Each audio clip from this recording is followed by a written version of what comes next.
In front of me is Blackshark Pad 7 Pro, and today I would like to show you how you can operate a voice recorder.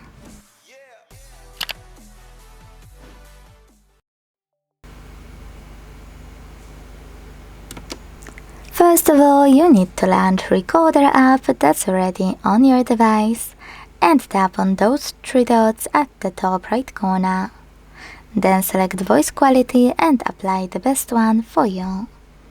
When you're ready, use red button at the bottom left corner and hit allow to start recording.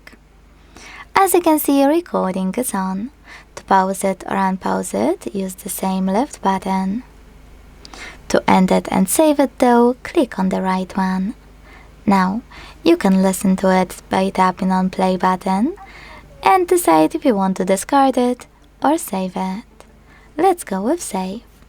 So now when I click on this button with three lines, when recorder is off, I can listen to my recording by clicking on it. Now, if you want to delete it, all you need to do is hold it and tap on delete button at the bottom. Then confirm your choice in the pop-up. Thanks so much for watching. If you enjoyed this video, leave a like, comment and subscribe. Bye!